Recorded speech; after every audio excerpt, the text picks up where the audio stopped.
En la historia de Roma se cuenta que el rey Tarquino quiso conquistar la ciudad de Gabios. Como no pudo derrotarla luchando limpiamente, decidió recurrir a la traición, y para llevar a cabo su propósito envió a su hijo a la ciudad. El hijo llamó a la puerta de la ciudad y cuando desde dentro le preguntaron quién era, dijo que era hijo de Tarquino, pero que venía como amigo, no como enemigo, ya que su padre le había maltratado cruelmente y ahora quería vengarse ayudando a los gabios a defender su ciudad. Los habitantes de la ciudad le dejaron entrar y después de haberle visto una y otra vez luchar valientemente en sus filas, le dieron su plena confianza y finalmente le eligieron para ser su general en jefe. Hasta aquí había tenido éxito, pero no sabía qué era lo siguiente que debía hacer y por ello envió a un esclavo de confianza a pedir consejo a su padre. El rey llevó al esclavo a su jardín, donde había un parterre de preciosas amapolas, y caminando arriba y abajo junto al parterre, cortó una a una las flores de las amapolas más altas. Luego le dijo al esclavo: «Vuelve y cuéntale a mi hijo lo que has visto».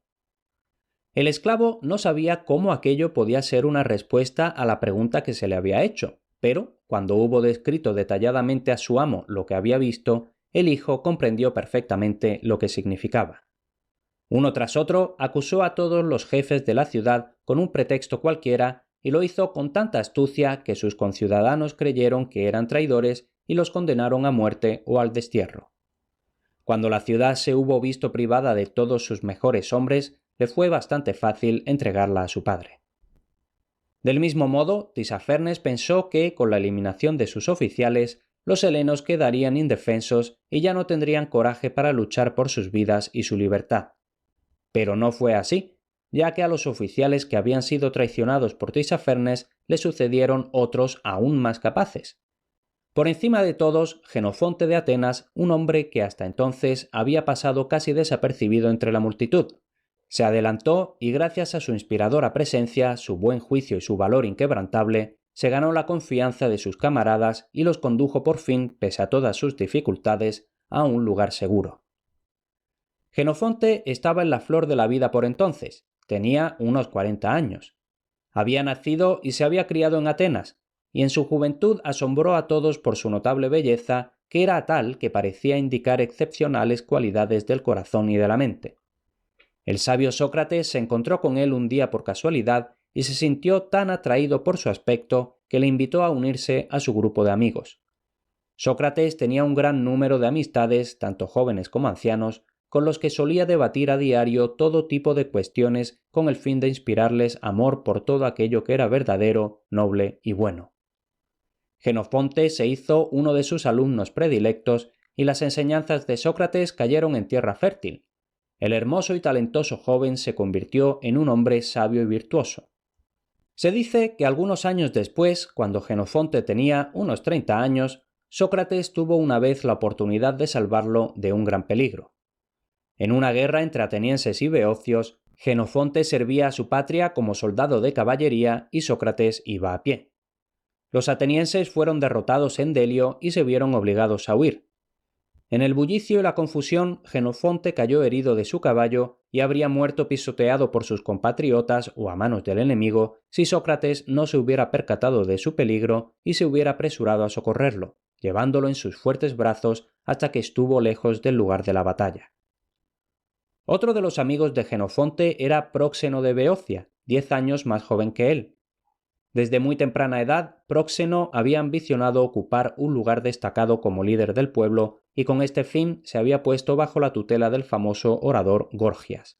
Pero su destino le llevó en otra dirección. Cuando Ciro se preparaba para su expedición contra Artajerjes, Próxeno se encontraba en Sardes. Pronto se convirtió en un honorable amigo y huésped de Ciro, y el príncipe le pidió que formara una compañía de helenos a su servicio, como ya habían hecho muchos de sus compatriotas. Aceptó el encargo. Próxeno estaba bien dotado en muchos aspectos para el cargo de general, pero su carácter era tan afable que no sabía ser severo y era incapaz de mantener la disciplina entre los soldados díscolos. Consideraba suficiente que el oficial superior elogiara a los que cumplían con su deber y se limitara a no elogiar a los que lo eludían.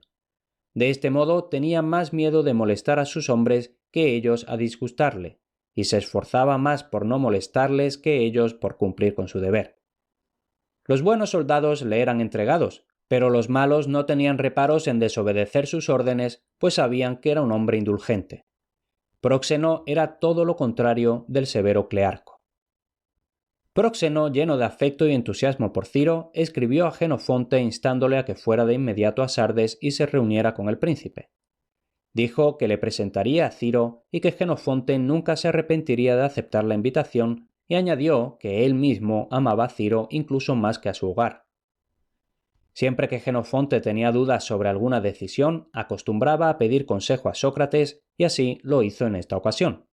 Sócrates dudaba de que fuera bueno que Jenofonte hiciera lo que su amigo quería, pues algunos años antes, en tiempos de la guerra del Peloponeso entre atenienses y espartanos, Ciro se había puesto de parte de los espartanos contra los atenienses y les había ayudado con grandes sumas de dinero. Pensó, por tanto, que los atenienses no verían con buenos ojos que Jenofonte se aliara con su antiguo enemigo. Dijo que lo mejor sería ir al oráculo de Delfos y pedir consejo al dios. En consecuencia, Jenofonte se dirigió a Delfos, pero ya había tomado una decisión y formuló su pregunta así: ¿a cuál de los dioses debo rezar y ofrecer sacrificios para que el viaje que tengo en mente prospere y pueda regresar a casa sano y salvo? El oráculo designó a los dioses, pero cuando Jenofonte regresó y contó lo que había hecho, Sócrates dijo: «Esa no era la forma correcta de plantear la pregunta. Sin embargo, ya que has preguntado y te han respondido así, marcha y cumple la orden del oráculo». Jenofonte fue bien recibido en Sardes y acompañó a Ciro en su marcha. Sin embargo, hasta el día de la masacre de los helenos por Tisafernes, no había tomado parte activa en la expedición. No sirvió ni como general, ni como capitán, ni como soldado raso, sino que estuvo presente simplemente como amigo de Próxeno y de Ciro. Sin embargo, se interesó por todo lo que le sucediera al ejército, ya fuera para bien o para mal. Jenofonte se vio profundamente afectado por la masacre de sus compatriotas y más aún por su amistad con Próxeno, que era uno de los 5 generales acorralados por Tisafernes. No pudo conciliar el sueño durante la noche que siguió a aquel nefasto día. Se había tirado al suelo, abrumado por el pesar y la ansiedad, pero no conseguía descansar. Sin embargo, al fin cayó en un sueño agitado y soñó que había truenos y relámpagos y que la casa de su padre era alcanzada por el rayo y se incendiaba. Se despertó horrorizado, pero se dio cuenta de que era un sueño. Entonces, siendo un hombre piadoso que creía que todos los acontecimientos se producían por la intervención directa de los dioses, empezó a considerar lo que podía significar el sueño, pues no dudaba de que le había sido enviado como una señal de Zeus, el soberano de todo. Pero no sabía si presagiaba buena o mala fortuna. El incendio de la casa parecía presagiar mala suerte, y sin embargo, por otro lado, la luz que irrumpía repentinamente de la oscuridad podía significar ayuda en la hora de la necesidad. Liberándose de su abatimiento, empezó a razonar consigo mismo. ¿De qué sirve estar aquí tumbado? La noche avanza rápidamente. Mañana nos atacará el enemigo, y ninguno de nosotros piensa en prepararse para la defensa. Todos están tumbados como si fuera el momento de no hacer nada y dejarse llevar por la desesperación. ¿A qué debo esperar? ¿O a quién? Está claro que debo hacerme cargo yo mismo. Con estas palabras se puso en pie de un salto y reuniendo a los capitanes de la compañía de Próxeno, procedió a dirigirse a ellos. Yo no puedo dormir, y vosotros, de la misma manera, sois incapaces de pegar ojo pensando en la peligrosa situación en la que nos encontramos. Del gran rey no podemos esperar más que furia y venganza, pues hemos venido aquí para derrocarlo de su trono. Sin embargo, me parece que nuestra condición no es tal que debamos ceder a la desesperación, pues los dioses están furiosos con los bárbaros porque han roto la paz que juraron. Por lo tanto, los dioses estarán de nuestro lado. Además, soportamos mejor las heladas y el calor que los endebles persas, y gracias a los dioses estamos hechos de mejor pasta en todos los sentidos. No nos demoremos, pues, y pongámonos inmediatamente manos a la obra. De nosotros depende todo, pues los soldados nos seguirán. Si nos ven faltos de valor, se acobardarán, pero si nos mostramos dispuestos a todo lo que nos aguarde, ya sea trabajo o peligro, y animamos a nuestros camaradas a tener el mismo espíritu, los soldados seguirán nuestro ejemplo y se avergonzarán de su pusilanimidad. Todos los capitanes estaban de acuerdo con Jenofonte, pero había uno que pensaba de otro modo, un tal Apolónides que por su forma de hablar parecía ser beocio. Este hombre dijo que era una locura soñar con otra salvación que la que podían esperar conseguir entregándose a la misericordia del gran rey, y empezó a hacer un recuento de todas las penurias que les esperaban. Pero Jenofonte le interrumpió. «Necio», dijo, «tienes ojos y oídos, pero no ves ni oyes. Cuando el rey exigió nuestras armas y nosotros nos negamos a entregarlas y emprendimos la marcha, ¿no estaba entonces ansioso por firmar un tratado con nosotros? ¿Y no es por haber confiado en sus promesas por lo que hemos caído en esta situación? Capitanes, este hombre no tiene la mentalidad de un heleno. Es una desgracia para nuestra valiente Hélade. No lo dejemos estar entre nosotros por más tiempo, pues solo sirve para estar entre los seguidores del campamento y llevar la impedimenta». «Ciertamente», dijo uno de los capitanes, «Apolónides no es beocio, ni tampoco heleno de ningún tipo, sino un bárbaro de Lidia. Esto se puede saber mirando los agujeros que tiene hechos en las orejas». Y así resultó ser, por lo que Apolónides fue expulsado. Era ya medianoche y a sugerencia de Jenofonte, los capitanes de la compañía de Próxeno recorrieron el campamento y convocaron a todos los generales y capitanes de las demás compañías para reunirse y tomar una decisión. Cuando estuvieron reunidos en número de unos 100, se pidió a Jenofonte que repitiera ante todos lo que ya había dicho a los capitanes de la compañía de Próxeno. Así lo hizo y luego pasó a proponer una acción inmediata. «Lo primero que hay que hacer», dijo, «es elegir generales y capitanes que sustituyan a los que nos han sido arrebatados, para que el ejército no se quede sin líderes competentes, pues con orden y disciplina un ejército es fuerte. La desidia y el descontrol son los garantes de la derrota. Acordemos primero entre nosotros quiénes son los mejores hombres para ocupar los puestos vacantes y luego convoquemos a los soldados para confirmar nuestra decisión. Será bueno también dirigirles algunas palabras de aliento, pues no es el número lo que asegura la victoria, sino la confianza y el valor. Aquel que en la guerra solo piensa en salvar su vida es el más propenso a perderla, y su muerte es la de un cobarde. Pero quien, recordando que la muerte es la suerte común de todos los hombres, prefiere morir con honor a vivir en la vergüenza, tiene muchas más probabilidades de llegar a la vejez, y mientras dura su vida, la vive noblemente. La sugerencia se puso en efecto sin demora. Jenofonte fue elegido para ocupar el puesto de su amigo Próxeno, y para los otros 4 generales que faltaban se nombraron sucesores entre los capitanes de sus compañías. Del mismo modo, se eligieron soldados para reemplazar a los capitanes muertos y a los recién nombrados, de modo que, en lo que respecta a los oficiales, cada compañía recuperó su fuerza anterior. Para entonces ya casi había amanecido y se envió un heraldo alrededor del campamento para convocar a todos los soldados a una reunión general, mientras se tomaba la precaución de colocar avanzadillas a intervalos regulares fuera del campamento, con instrucciones de traer noticias de inmediato si percibían alguna señal del acercamiento del enemigo. Cuando los soldados se reunieron, Jenofonte apareció entre ellos ataviado con su imponente armadura, como si fuera un banquete, con un semblante sereno y ojos que brillaban con esperanza y coraje. Cuando le pidieron que hablara, se dirigió a ellos con una voz clara y penetrante que todos podían oír. «Soldados», dijo, «en el terrible desastre que nos ha sobrevenido, veis el resultado de confiar en los juramentos de los bárbaros. A partir de ahora debemos considerarlos no como aliados, sino como enemigos, y luchar para vengar el asesinato de nuestros camaradas. Así, con la ayuda de los dioses, esperemos librarnos de caer en sus manos». En ese momento, uno de los soldados estornudó con fuerza. Nada podía ser más oportuno, pues los helenos creían que un estornudo era una señal enviada por los dioses para confirmar la palabra que se acababa de pronunciar. Tan buen augurio no podía dejar de animar a los abatidos soldados, y Jenofonte hizo una pausa en su discurso y propuso que todos se unieran para hacer un voto a Zeus Salvador, de quien había venido la señal de que, tan pronto como se encontraran de nuevo en una tierra amiga, harían ofrendas de agradecimiento a Zeus y a los demás dioses. La propuesta fue aceptada con aclamación y todos rezaron juntos y cantaron un himno de alabanza. Después de esto, Jenofonte continuó hablando. Nuestra esperanza descansa sobre una base segura. Hemos sido fieles al juramento hecho en nombre de los dioses, mientras que los bárbaros han cometido perjurio.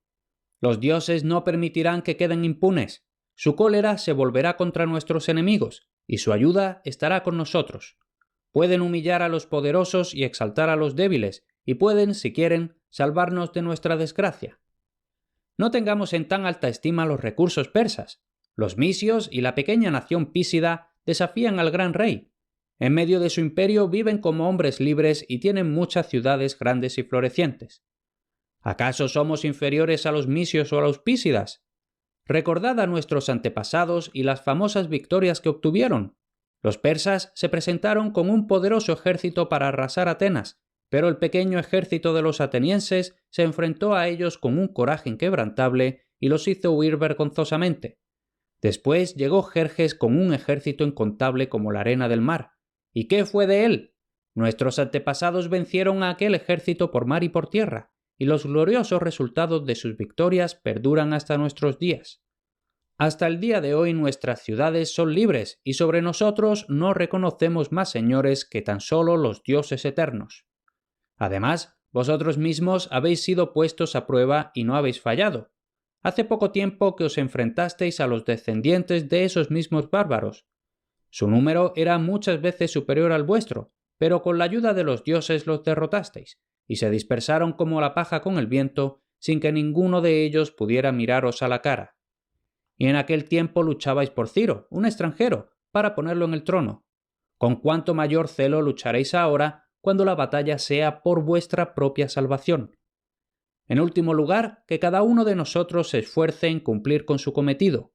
Nuestros nuevos jefes deben ser aún más vigilantes y cautelosos que los que hemos perdido. Los soldados deben obedecer más estrictamente que hasta ahora. Si cada uno vigila a los demás y no permite que se haga nada que vaya contra las reglas, nuestros enemigos verán defraudada su esperanza de que, al privarnos de nuestros oficiales, nos hayamos visto despojados de toda disciplina. Al igual que de un acto heroico, también de un discurso inspirador puede decirse con certeza que suscita valor, incluso en un cobarde. Las valientes palabras de Jenofonte pusieron fin a la oscura nube de desesperación que había amenazado con congelar la vitalidad de los soldados y dio paso al resurgir de una nueva confianza y a la esperanza de que, también en su caso, volviera a cumplirse el viejo dicho de que la fortuna favorece a los valientes. Lo siguiente que había que hacer era prepararse para continuar la marcha. Se pidió consejo a Jenofonte, que respondió: «Antes que nada, será necesario proveernos de alimentos, ahora que ya no podemos comprarlos en el campamento bárbaro, y he oído que hay aldeas en los alrededores donde encontraremos lo que necesitamos. Los bárbaros nos perseguirán como bellacos cobardes que corren tras un hombre pisándole los talones.